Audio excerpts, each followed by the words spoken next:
these movies are like a sense memory for all of us. And that's why I think these documentaries really help sort of explode the senses in ways that are different for everybody.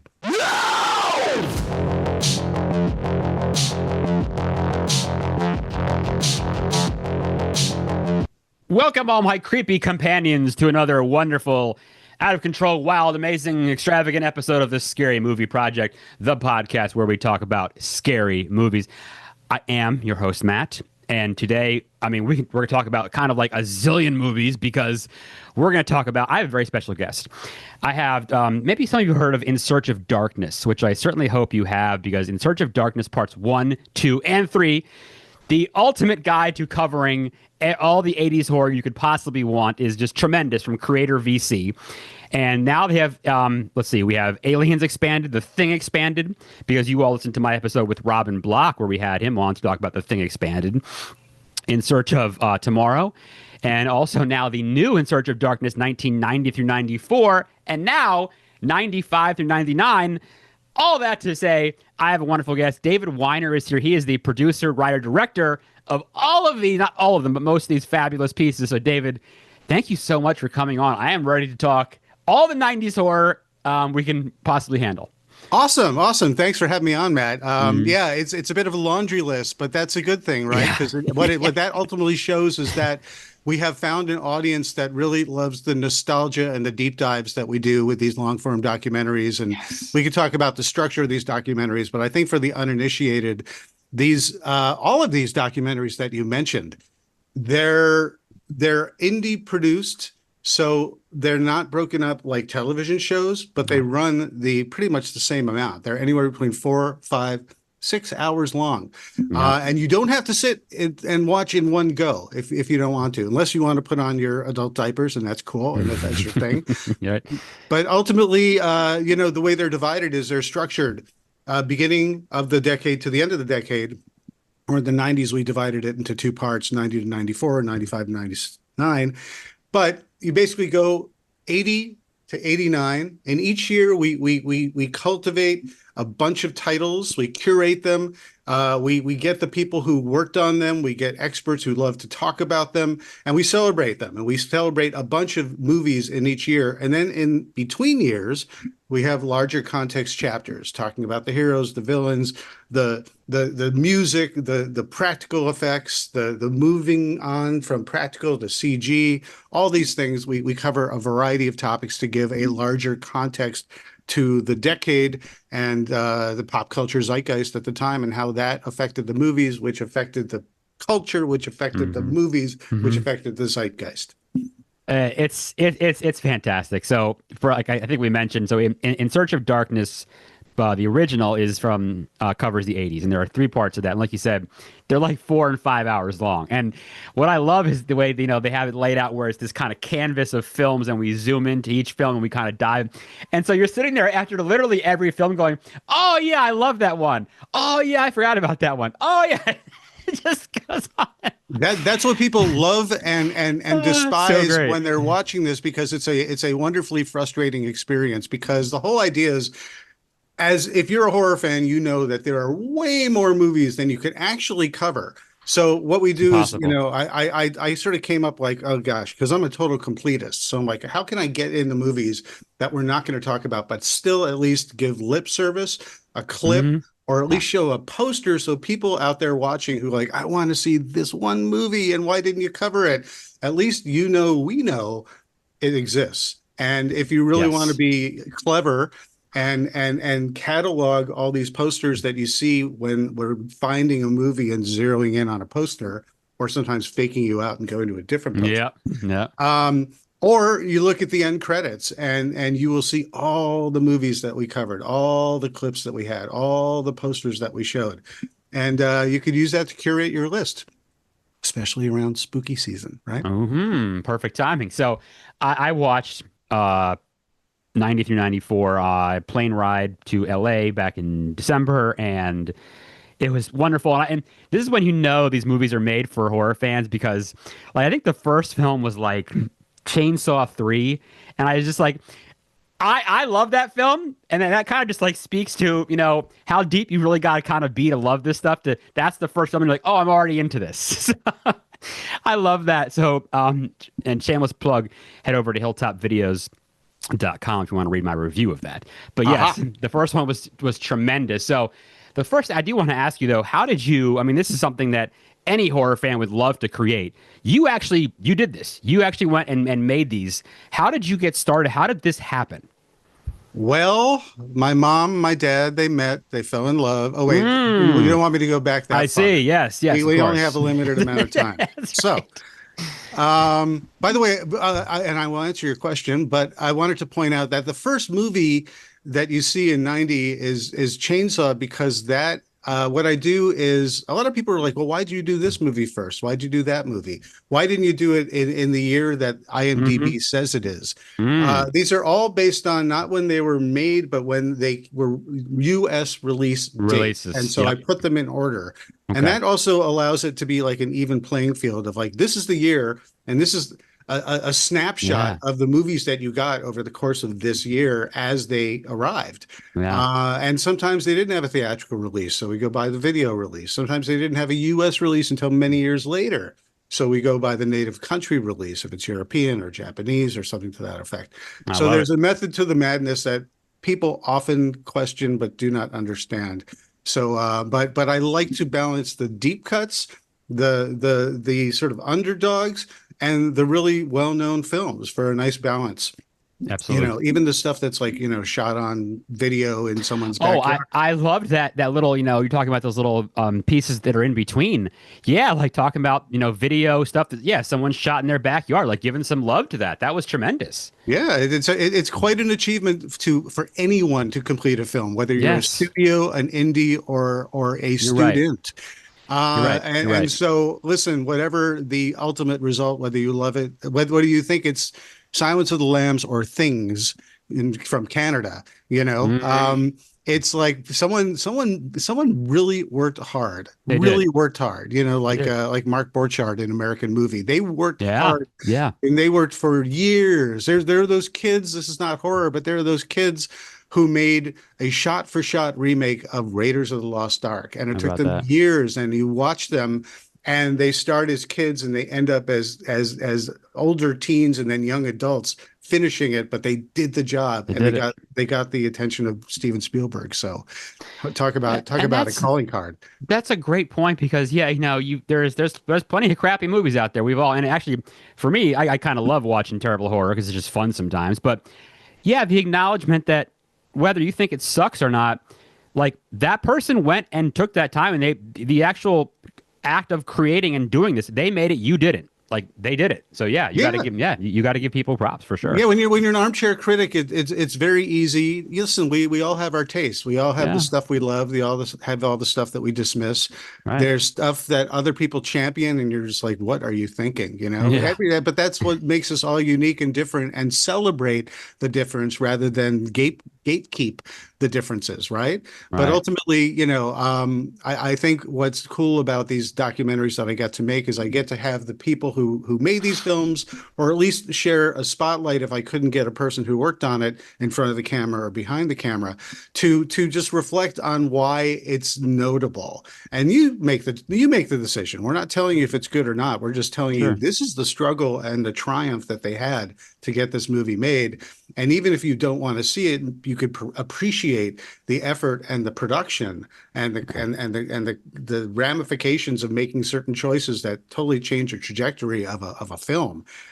These to me are interesting stories, and so I'm going to actually answer your question because I hit tangents, but I remember the questions. It's okay. But I was a total monster kid through and through growing up, watching Nice. Godzilla, watching Planet of the Apes, watching Yeah. every Universal Hammer Roger Corman movie that came my way on Mm, TV, but yes. also like at like the public library. My mom would like drop me off at the public library and do some shopping, and they would have Saturday and Sunday matinees, and I'd see like Abbott and Costello meet Frankenstein. I'm like, Yeah. I didn't know that you could put all these monsters Uh, together, Frankenstein, Dracula, the Wolfman. So I read famous monsters as a kid. I read Fangoria as a Oh kid. yeah, I just wanted oh to yeah. absorb all this stuff, but it wasn't until afterwards that I saw Star Wars. Then I saw American Werewolf in London. I saw Halloween.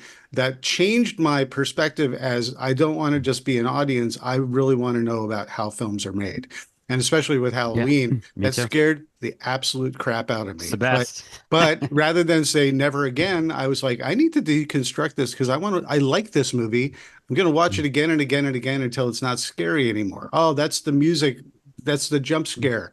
That's the tension. That's they're building it up. I understand. I get that. Okay, Mr. Carpenter, I understand now, Hmm. you know. So cut to way past me deciding going to Hollywood and working in the film industry was something that I wanted to do for my career. Working on movies, television, commercials, music videos, working in development, working in entertainment, working at Entertainment Tonight for years, doing Mm. uh, I ended up, long story short, writing for and then becoming the editor in chief of Famous Monsters of Filmland magazine. It's amazing. So of all things, right? And Yeah. so when after I did those things and I became sort of a guy who decided, I really love interviewing filmmakers and actors and Yeah. special effects people and composers and creatives, just talk about the craft. I'm very comfortable with that. I really love doing that.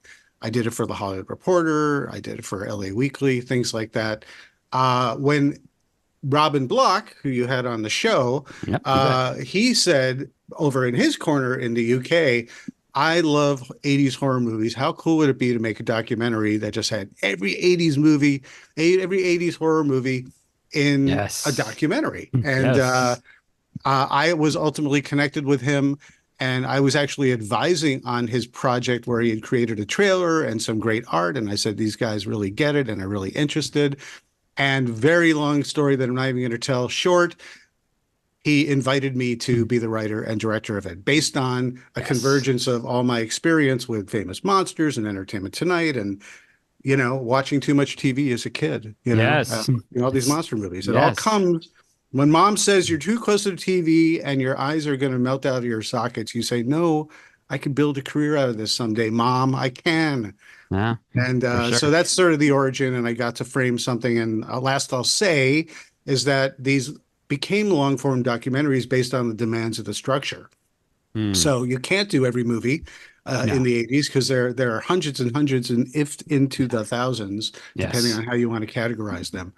And ultimately, by dividing it into year by year with larger context chapters in between, by nature of just the mathematics of how many things you're going to cover, how much time you're going to devote to each segment, and you want to cover as much as possible and you want to create as much context and perspective as you can, you find yourself sailing way past 4 hours. And Oh, that's where we are, with why these movies are the way they are. But they tap into nostalgia, they give you information, they yes. help you curate. It's fun stuff. That is tremendous. That is exactly you said great line about you mentioned you want to know how they're made, right? And that is exactly how I feel. It went beyond just I need to watch this. No, I need to know how this was made, where this was made. I need to know I need to meet the people. Like, yes, I feel exactly the same. So this is I think this is a quote from you, right? These films are like the nostalgia of a sense memory or an Hmm. unexpected song that takes you back to one of the best times in your life, right?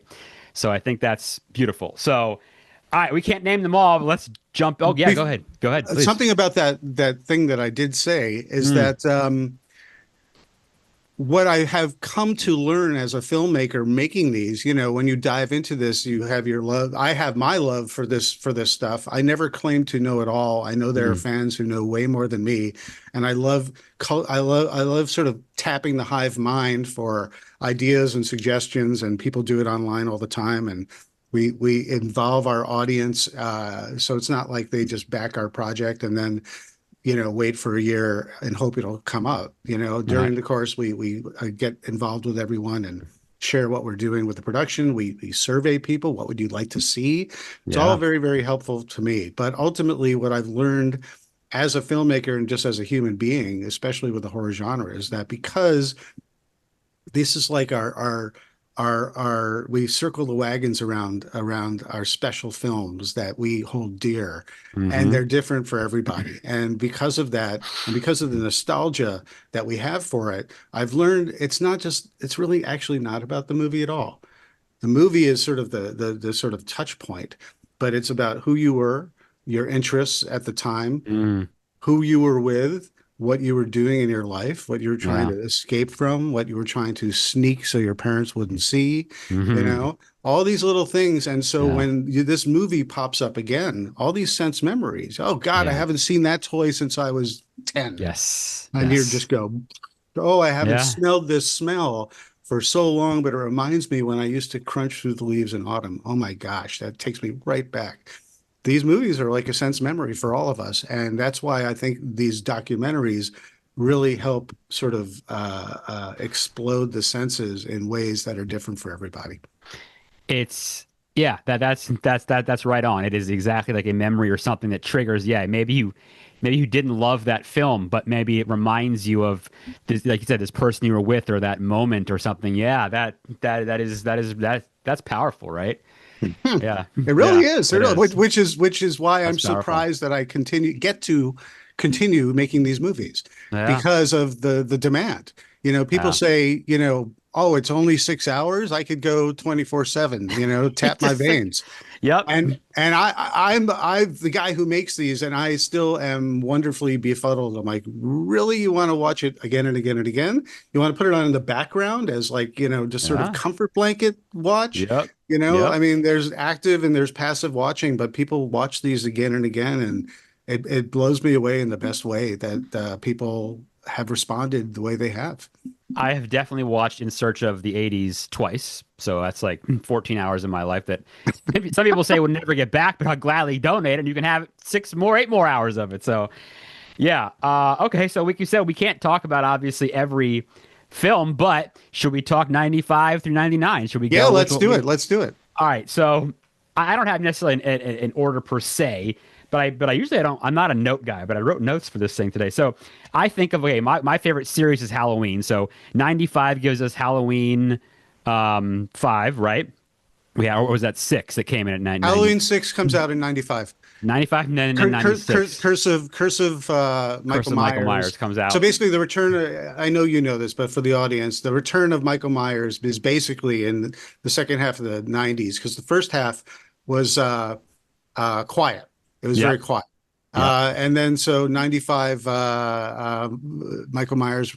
It's Donald Pleasance's final It's final performance. movie. That's right. That's And it. then you get also in the wake of Scream and Kevin Williamson Mania, you get Hmm. Halloween H2O, which and the people think, Yes. well, it's underwater. Yes. Well, it's 20 years from after That's 1978 when right. the original Halloween came out, That's and right. back in that day, I think I might be stealing your thunder talking about it a No. little bit, but just to Go set the ahead. stage, Yeah. back then you were kind of arguably in two camps as a horror fan. You're like, I loved Halloween, but now we're like, I don't care about any of these sequels because the Hmm. mask is weird and different every single time. Yeah. The It's the mask same issues. movie over and over and over. There's this weird cult going on now. I don't know. Do we need this? And then all of a sudden they announced Jamie Lee Curtis is coming back. And they're also going to retcon all these movies and they're just going Hmm. to pick Hmm. up from where she left And off, now kind you've of got like when all she these. did in 28 in I know there's 2018. like 3 different universes now. It's insane. I can't. I can't She's do a it. time traveler. She's actually Yes. in the Yes. Marvel multiverse, and it's Yes. actually different Laurie Strode. Hmm. Hmm. So yeah, Halloween 6. People trash it, bad editing and whatnot. I like it. That producer cut was the big thing for years that you wanted to get your hands on, right? Pleasance's last movie. There's parts I like of it. There's parts that are terrible, obviously. I think about 95 also. Was 95 Texas Chainsaw Massacre the next generation? Yeah, I do believe. I believe if you're gonna Okay. hold. Yeah, yes, actually, I can look and reference. There you go. Yes. So that's so interesting to me because, Well, well, it's it's. I'm sorry to interrupt. no, go please.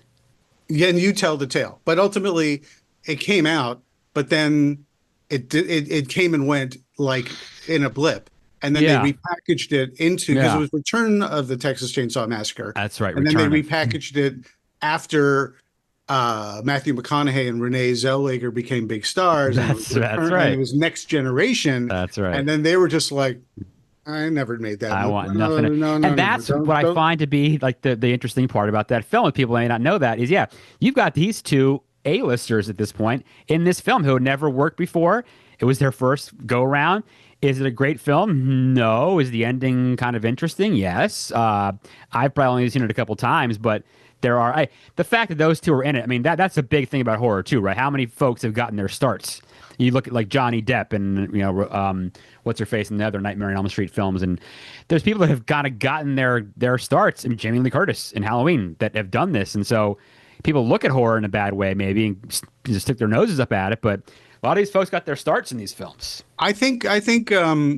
Well, listen, truth be told, I did not see Halloween 6 for the Curse of Michael Myers for a very long time because I am a Halloween purist. I love Yeah, sure. the Carpenter one, and That's the even though best. he didn't direct the second one and two pretty Yep. much are Halloween for me. Yep, me And too. Halloween 3 for its own I reasons that love we all know 4. I about. I love 4. love. But once we got beyond that, I personally kind of tapped out That was it.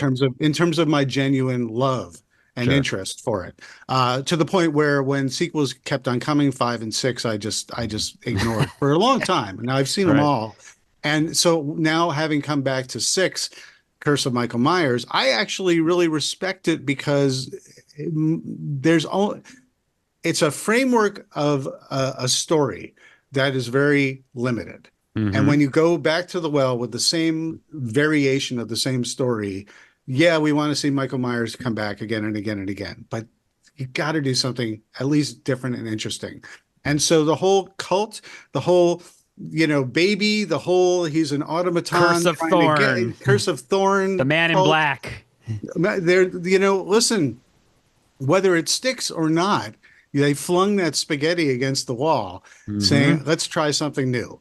Let's Yep. take a swing and at least try and make something interesting." And so I highly, highly respect that because it exists. That's something different that you get, Sure. and if you either connect with it or you don't. So, and the fact that they rescued what that film became, and got a bunch of extra footage, and it's mostly like cult running around in a Right. in a institution, Right. cult running from the cult kind of stuff. Regardless, there's more stuff, which is good, and I think that's a good connection with Texas Chainsaw as well. There's like 19 of those movies. So the thing is, that one shows Leatherface in a whole different light. That one is bonkers Illuminati. Yeah, That's Ken exactly, Henkel right, who wrote right. the original, who came back to Yes. direct it. That's If right. you look at the right. pieces of the puzzle, even if you think this is even weirder and even nuttier, the thing is you can't go back and do the same exact thing over and over and over. You have to try something new. That's right. And people say this when they're it's a no-win scenario. Oh, it's the same all the time. Well, why bother seeing it? Oh, you did something new. Why did you go different from what I like? Exactly. Gotta expand your mind and Yeah, for sure. and see it, and then give it time, and then come back and say, all right, this is what I got. Do I like some of it? I think that movie, Chainsaw, that one deserves another chance. If you didn't like it, give it a shot, kind of thing. It's kind of got more to it. But so then let's see, 96. I think of a favorite of mine. I love The Craft. I really like From Dusk Till Dawn, and then obviously let's look at 1996 with Scream. Okay, so What's this? I haven't heard of this one.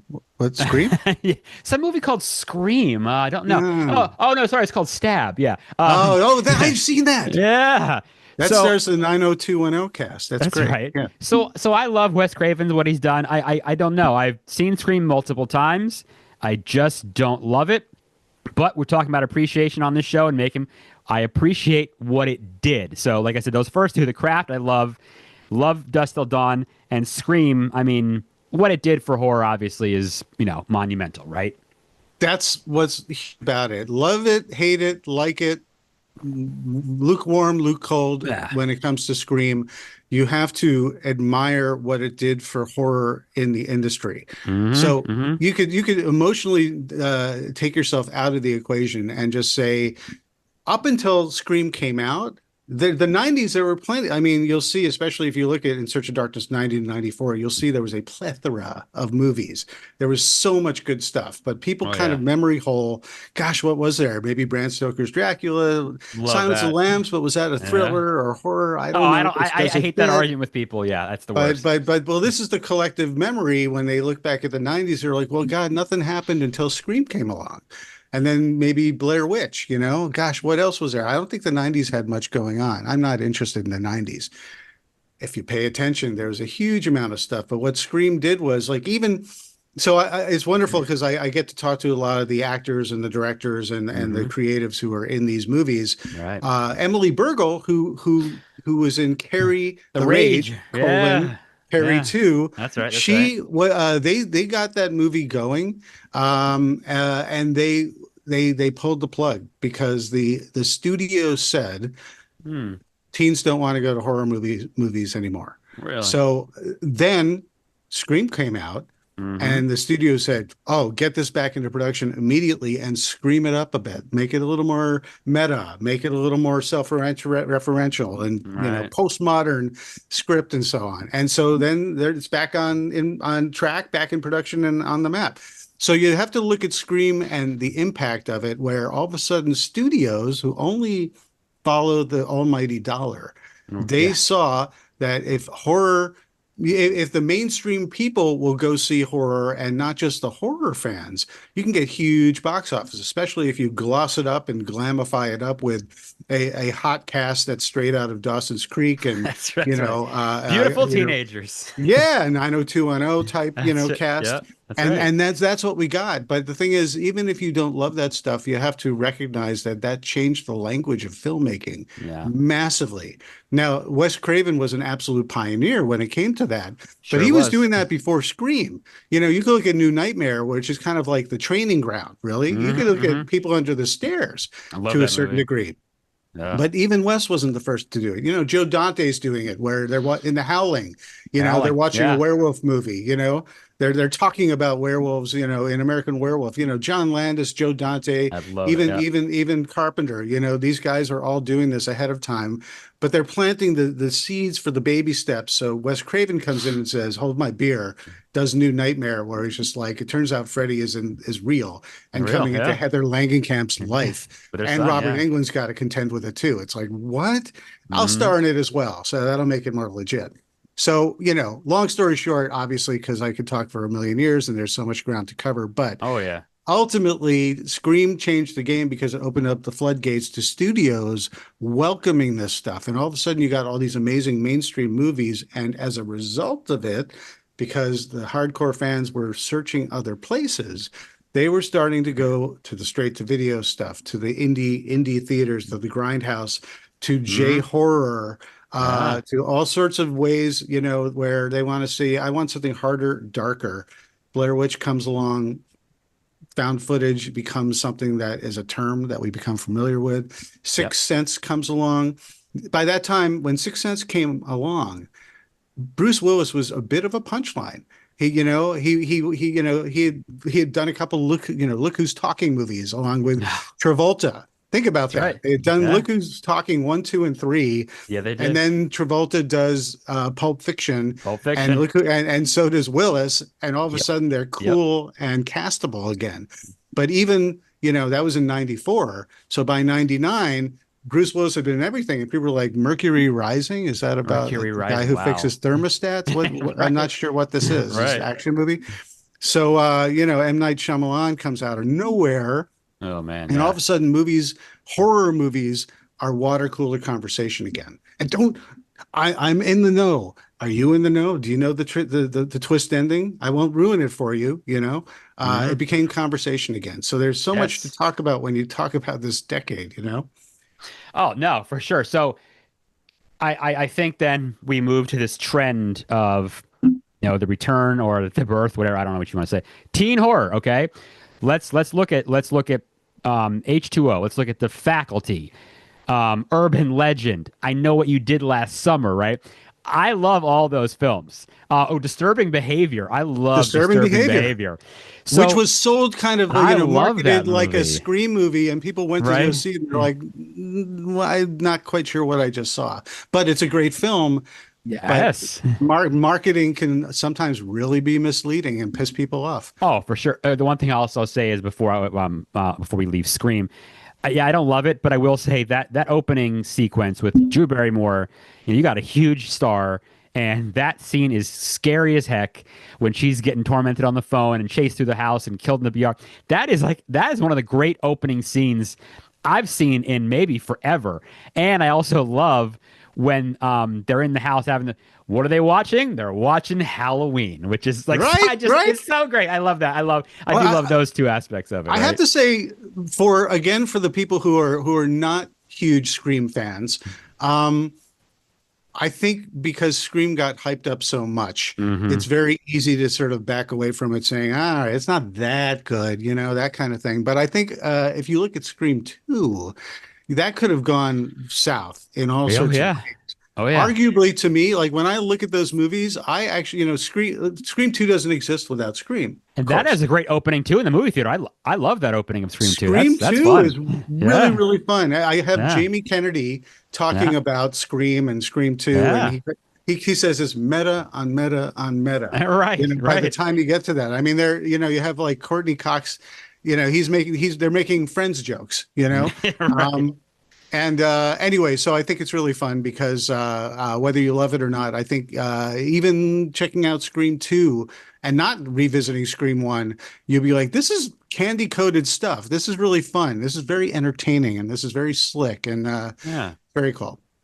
But yeah, yeah. So I think about teen horror and all these teen horror films that like I loved Urban Legend. I thought that was a lot of fun. I know what you did last summer is that was just like you said, that was these beautiful people, right? Beautiful teenagers in movies getting I, naked I, and getting killed. I know what you did last summer is notable for the rise of Kevin Williamson. Mm-hmm. And Kevin Williamson as one of the rare Scream. screenwriters whose name gets at the top of the poster as a draw for the Right. average person because he's a household name. Mm-hmm. And so after Scream did well, and they were uninterested when he first submitted to studios, I know what you did last summer, but Scream comes out. He's just like, oh, I got this script. Huge. How about Yeah. this that you rejected? And now it costs more. And they loved it. It did really, really, really well at the box office. And that really sort of kicked off, whether you love it, like it or not, that movie kicked off all these other movies. Urban Legend is the third one that essentially comes out in this sort of lineup of Yeah. teen-driven slashers. And by that time, they were kind of trying to get creative. I talked to Rebecca Gayheart, Brenda Bates Oh yeah. herself, Sure. and Michael Rosenbaum as well, both of those Okay. guys, Yep. and they were really proud to be part of this movie that Sure. clearly riding the wave of Scream. In fact, Rebecca Gayhart's in Scream 2, if you remember. Mm-hmm. But Yes, the that's thing right. is, it sort of opened up the doors where by the time they were doing that movie, everyone in Hollywood, young, hot, especially if you look at the faculty, they were lining up to be in a horror movie. Look at Lake Placid, Oh you my got Bill, God, Lake Bill, Placid. Bill Pullman, you look at Yes. Anaconda, Jennifer, Ice Yeah. Cube and Jennifer Anaconda. Lopez, they're all, you look at The Cell, Uh, yep. horror was hot and they So, wanted to yeah. be in it. You look at The Haunting, love it or hate it. Oh, Look at gosh. that Yes. killer lineup. It's like a murderer's row in terms of a cast.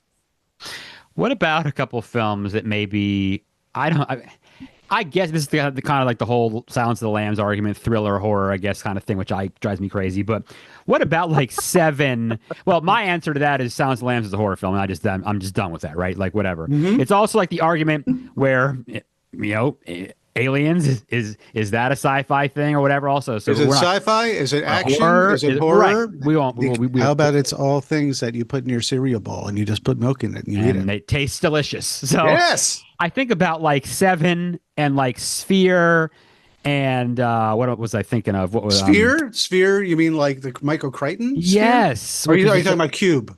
No, talking about Sphere. That was with Sphere with Dustin Hoffman Dustin and Hoffman and what's her face? Oh gosh, yeah, I'm like Sharon blank. Stone. Sharon Sharon Stone. Stone. That movie was scary. It was bizarre and it was weird and it was creepy and Oh, okay. I think of that one as pure sci-fi. okay. So there you go. Like those are the kind of ones where I kind of categorize. Like I wonder, But yeah, are these sci-fi or are these horror? well, Like Seven is a horror movie. It's a oh, horror. I I agree. mean, you I agree. question it because it's got Brad Pitt, Kevin Spacey, and Morgan Freeman in amazing roles, Right. People and don't it's want to a say, major oh, well, it studio can't be. release. That's right. That's right. But yeah, that's a movie that actually the studio was nervous about releasing because the test screenings were terrible because people were just like, yeah, this is so dark. It's always raining and it's horrible. And It then is dark. there's It not a really happy is. ending. Spoiler alert. And so No. ultimately, but they released it and people responded and it became a word of mouth film as well. It did really, really, really well. But it's a serial killer movie, you know? Yes. Yes, it is. And this is how I ultimately, and if you remember in the third In Search of Darkness, I did a chapter about how horror can be found in other genres, Hmm. and Hmm. horror is kind of what you make of it. So, like, you can find horror in Willy Wonka and the Chocolate Factory, Oh God, yeah. like if you're a kid, Eli if you're Roth has watching said that. Yeah. Watership Down, if you're in Yes. Willy Wonka and you're on that boat ride, it gets nightmarish. Return to And Oz, right? Everyone talks like that's like the scariest like movie yeah, for kids like ever made. exactly. Bambi, Bambi, Yes. there's a fire, Yes. the whole thing is awful. Absolutely. Absolutely. Bambi's mom, like we all know what happens there. So what I'm saying is a lot of these other movies ultimately my litmus test is for horror is would you be scared in real life if this Hmm. was happening to Happening you? to you. Okay. Yeah, I That like is that. Yep. horror or That's that is good. terror. That's Either good. way, scary as hell. In For fact, sure. Phil Nobile Jr. Singles out Breakdown, the Kurt Russell movie. Oh Great yeah. That's a movie. good Now, one. that's arguably a thriller if you want to categorize it, but you just have to Sure. remember, and John Carpenter says this in the first In Search of Darkness 1994. He's just like, it's just marketing. It's just what the studios, how they think they can best How are sell they it. gonna sell it? Yeah. So don't determine what a film is based on what the category in the Wikipedia thing says. Watch it if you're interested in. Yeah. If it scares you, if you're edge of your If it seat, gives you the emotion of that, then yeah, that's it, right? that's all. It doesn't. You don't have to classify it. You don't have to put it in a box. So let me ask you this then, based on your criteria, you said, does it scare you in real life or whatever, I guess. One of my favorite films is The Crow. Uh-huh. Where do you put The Crow in any horror? Do you put it in any sort of horror genre? Where do you put it? It's. I put it in the post Tim Burton Batman Okay. category. Okay. Because to me, it's like, there's supernatural, not that Definitely. Batman is, but there's a supernatural story of rebirth Right. and revenge. Right. Um, independent of all the real life tragedy that's connected with the Crow. The Crow itself is, to me, it's a dark superhero tale. I like It's that. not, That's what I say too. and it's not horror. Right. What is Batman? It's a dark superhero tale. But Yeah. The Crow is very much in the post Tim Burton world because in the wake of Batman 89, Love it. everyone wanted to make a movie that looked like that. You look at like So Alec good. Baldwin as the Shadow, you look at Dick Tracy, by Warren Beatty. These are movies Oh, that are yeah. carbon copies of Gosh. I want it to look like Tim Burton's Gotham I haven't City. seen that in I want that forever. dark palette. It's like, think about it. Dick Tracy is a colorful cartoon character. You watch the trailer for that, everything is at night, everything is dark, everything looks Completely, like yes. Like they a just graphic shot it novel. on the Gotham set Yeah. that was not torn down yet from Burton's Batman.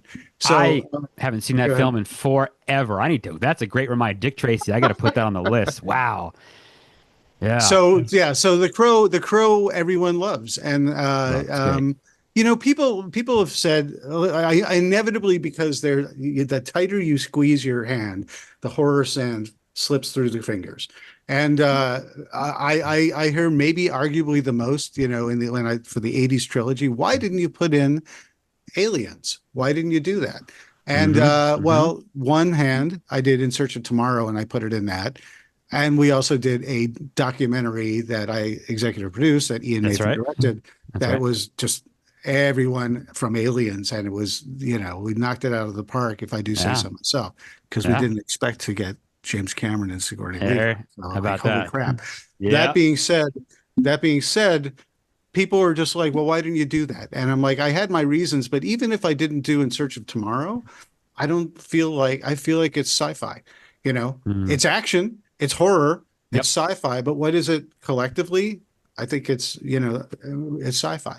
That's why I always laugh when there was that big kerfuffle on the internet when that girl said, she was a journalist too, I believe. She said, there can't be horror in space. And everyone just said, I What? want to talk about this. And Yeah. it creates a healthy debate, and Sure does. ideally, and of course, some people are rude, but fundamentally, I think it's an interesting conversation. But at the end of the day, Mm. there's only so much room for so many movies. And as a result of that, I've tried to put more sci-fi horror in my movies. So I Yeah. get to talk Yeah. to Paul W.S. Anderson, and I have a Mm. whole thing on Event Horizon in the Oh, new wow. Event documentary. Horizon. Yeah. That movie's wild. Dude, that's That Hellraiser in movie's, space. yeah, yeah, pretty much. That is horror that happens to be Yeah. sci-fi, That if movie you is really want to wild. frame it. That movie is wild. All right. So here we go. I'm going to call this save the best for last. So 1999 has two films that are two of my favorite films of literally of all time. But 99 gives us Ravenous, Mm-hmm. The Sixth Sense, Mm-hmm. okay, Sleepy Hollow, Oh yeah. love it, and then two of my favorites, which are The Blair Witch Project, which is one of my favorite films ever, and I love The Ninth Gate. Oh yeah, the Ninth Oh Gate. God, I Yeah, yeah, love that yeah. film. So that year right there just gives us, I mean, right, I just named those are tremendous to me. Like, what a way we're closing out the decade with these. So, like Blair Witch for me. So I've had Ed Sanchez as the Blair Witch Project director. He's tremendous. I love the guy. He's been on the show twice. He's fantastic. I love having him on. That movie just changed like the way I say Scream changed. Blair Witch changed it all for me. I bought into it. I was a 19-year-old kid who thought it was the real deal, and it scared the absolute hell out of me. I didn't sleep that night. I remember Excuse me. going to the theater. I just everything. Those are core memories for me that will last forever. And that movie terrified me, and I have not been that scared from a film since. And I You bought crave it it. hook, line, and sinker. Oh, did I ever? So I still crave that fear that I want from it. I don't want a film to kind of replace it at the same time, but man, and then the Ninth Gate with just the satanic just overtone of this and just a book that can conjure the devil. And I know people give that movie a bad rap a lot, but I mean those five right there, like I could talk for days about just those. There's so much good stuff. Ravenous, I think, is a Oh. great one to And single it's out because hilarious too because the comedy in it was wonderful. yeah, it's totally got a sense of humor. It's Hmm. incredibly dark. It's believable that it could have been true. Sure. And it's a movie that's really under most people's radar Oh yeah. because it didn't Oh do yeah. very well with the No. box office. But it's a No, it did not. solid film. Great soundtrack, amazing performances. It's kind of timeless. It's kind of I timeless, love it. with its production design, and obviously it's a period film, but you feel like this could have been made a week ago.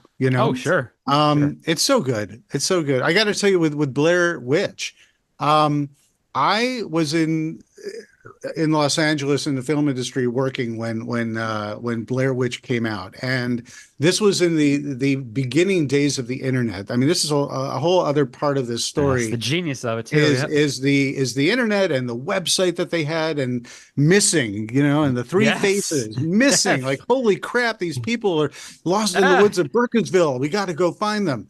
You yeah. know. Internet, by the way, a huge deal because it was brand new technology at the time, and Yeah. everyone was using it, and everyone was on AOL. You get movies like Dee It Snider's The was just. Strangeland Oh and yeah. all the Yeah. but so I'm in Los Angeles, and Blair Witch is the Sundance Film Festival back Yep. in the day. It still is a big deal, but back in the 90s, it was like the ground where Yeah. all the Weinsteins would go, and they'd pick the fruit of the next filmmakers. That's right. Everyone, it was a hunting ground. There was a Right. frenzy if you were a filmmaker and you had a film that made a smash at Sundance. And so we all heard about Blair Witch, and we all heard about this story about these these hikers, and this was years ago, but they All right. found this footage, That's and all right. some documentary filmmakers put it together. Now you know this, but I have to set the stage for my brain, because someone said, "I've got the tape. I've got the film that played at Sundance. It was literally a dub."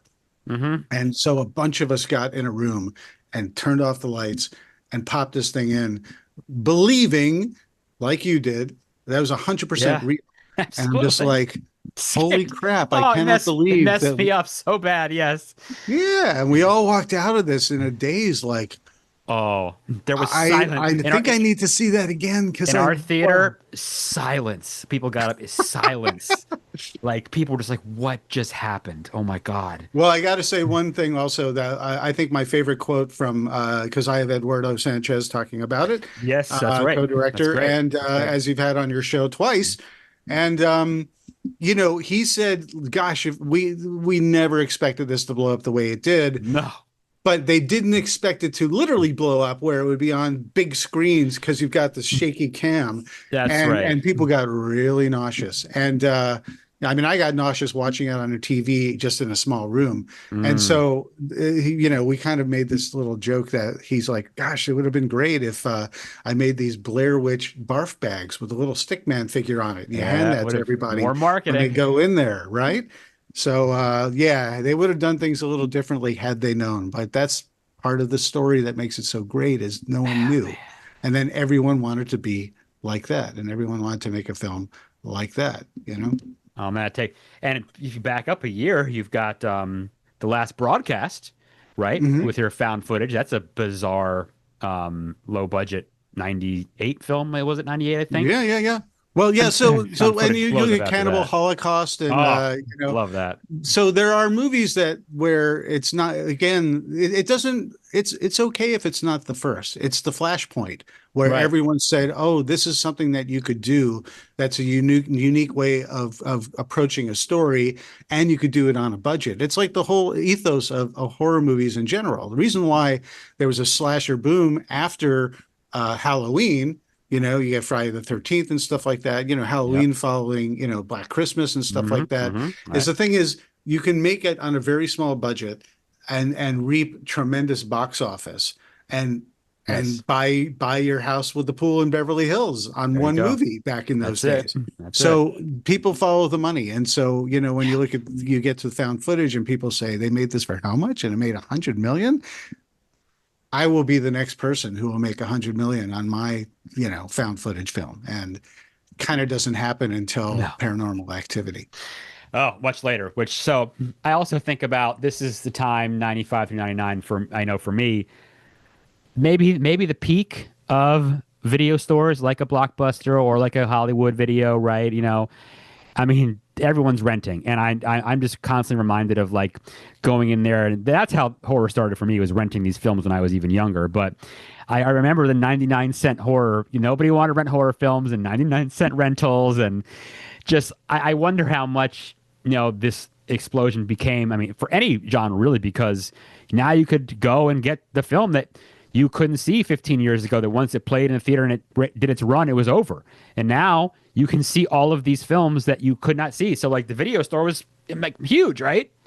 Yeah, yeah. I mean, it's funny we romanticize it now, because it's gone for the most Yeah, part. it's just gone. That's right. That's We it. live in an instant gratification world that has Yes. all of the benefits. But the downside is we're kind of tactile human beings. We want to hold something in our hands. Sure. Sure. And when you're looking for something, you want to hold the box and you want to look at the back. And there's something about browsing, discovering, hoping that they've got the one thing you're looking for. They don't have it, but then you discover some alternative, and that becomes your Yeah. new favorite thing. Right. There's also the like, oh God, that's like heavy on the nudity. Why don't I just stack that with Bambi and some Robin Williams comedy, and I'll Right. just put it in between so I'm not embarrassed when I check it out. Right. We all did that, and that's part Right. of the sort of the fun of remembering those good times. It's funny that you mentioned the 99-cent thing. It's like a little magic number, and it's a magic Okay. number for me because when I was growing up, we had a movie theater called Scarsdale Plaza. Okay. It had a new movie every single week, and it was always 99 cents. Yeah, I love Um, that. and it was the last stop before Disappearsville and maybe TV eventually later, and maybe cable eventually later. Right. But if you didn't, by the time it came to Scarsdale Plaza, you had this dirty, dirty print, but it's just like I was a kid and then I was a teen. And so, gosh, I would catch a new movie every single week, and I saw some of the greatest movies of my life there. Blues Brothers and American Werewolf and Caddyshack and Bram Uh, Stoker's Dracula in yes, I '79. love it. A lot of my favorites. And real quickly, my one of my favorite stories is with. I wanted to see Aliens so bad. I was born in '68, so I was Oh, you were of I age. You were just ready to go. Yeah. well, my mom said, "No way in hell you're going to have bad dreams." You were the age of you wanted to see it, I should say more as right. Yes, yes, Yes, yes. yes, you And were now I wanting to see had it. I had the tie-in novel, I had the photo novel, I had Oh, the heavy metal graphic novel, I had the making of book. I was allowed to have all those things. I said, I know the entire movie. There will be no surprises. I will not have bad dreams. And my mom said, no. it ain't And gonna then happen. so I was playing at Scarsdale Plaza. Yeah. And so I remember the following week, my dad just randomly comes up to me and he says, "So, David, do you want to see that Alien movie?" And I'm like, "Yeah." Yes. And I realized it was playing nowhere except Scarsdale Plaza Oh man. last week, gone, never to be seen again. But the movie Wow. that was playing there that following week was Dracula, John Badham's Dracula. Okay. And my dad took me to that. It was the first rated R movie that I was allowed to go see. Mm, And it was amazing. And it's one of my favorites. And it's a very good. indelible, happy memory. And yes, I eventually got to see Alien. Yes. Yes, I felt that way about. We talked about 89 Batman and Terminator 2 were two films for me. Like I had to have the books. I had to have my life depended at that age on going to see these two movies, posters, books. Like it was the only thing that mattered. It was the only thing that mattered in my life at that time. So I can relate completely to that. That And is you talked hilarious. with all your friends at the schoolyard, and they're like, "Oh, and this Yes. happened." Like, there's that one Yes. kid whose parents didn't care, whose parents didn't gatekeep, and they could see all the rated R movies, and they say, "Oh, this, that, and the other thing," and you'd hear these amazing stories, and you're just envious, one of the envious. one of the stories I tell is, when you were a kid, people would make fun of you, oh, what is your mom? You hang out with your mom or something. I remember telling people, my mom took me to see Bram Stoker's Dracula because she wanted to see it, right? And so I'd tell people when I was 12 or whatever, I went to see, and I'd say, my mom took me. Make a joke about that.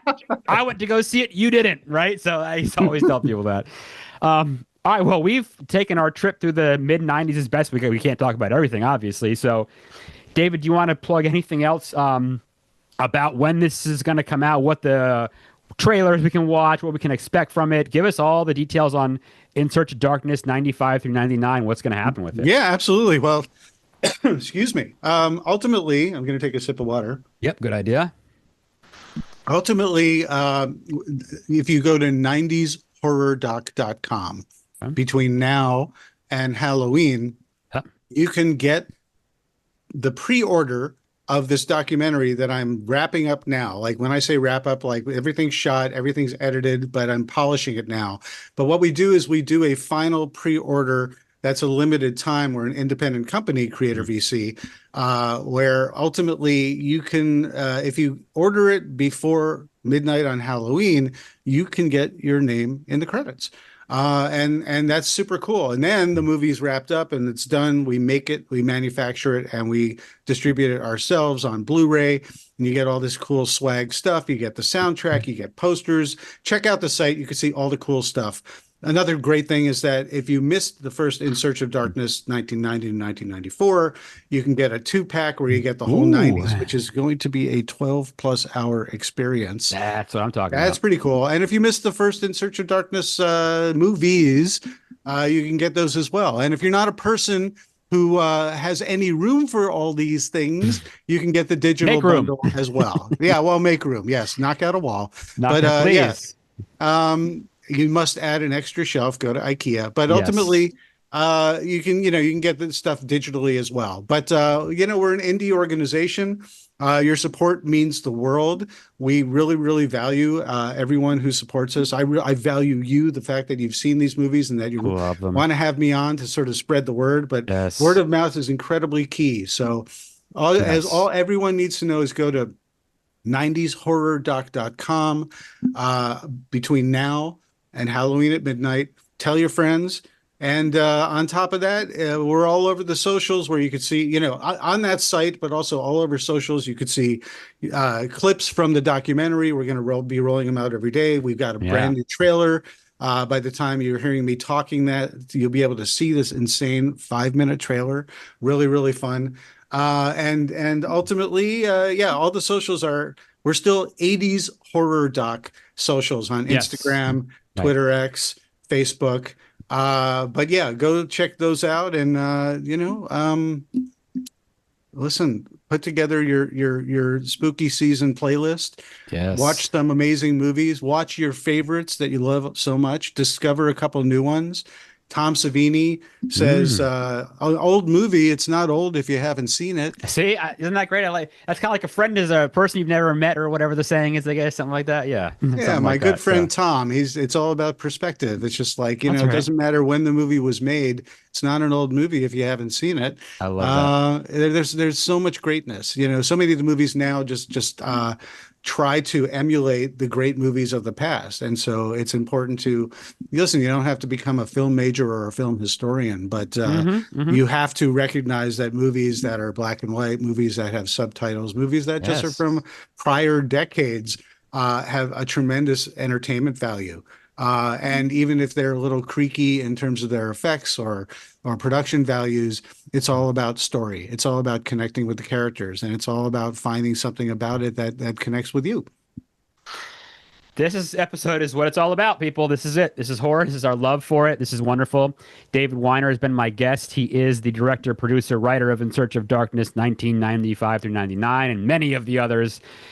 David, thank you so much for coming on. This is great. For everyone else out there, you guys know about us, obviously. If you want to email us, talk more 90s horror, thescarymovieproject@gmail.com. Thescarymovieproject.com is the website. Come find us at The Scary Movie Project on Instagram. 90s, 80s horror. Let's talk more about it. Let's do this. Let's discuss this. We'll link the in our show notes to the website for you guys to book this. I think my name is proudly in one of the 80s ones. I think I believe it is. So I cannot wait to watch this. This is going to be so much fun. I'm probably going to go watch the 80s ones now all over again. Yeah, exactly. For like the third time. So David, thank you so much again for coming on. And until next time, everybody, remember, look what your brother did to the door. Thanks a lot, Matt. Great to be here. Thanks, everybody. Thank you. The Scary Movie Project podcast. Learn more at thescarymovieproject.com.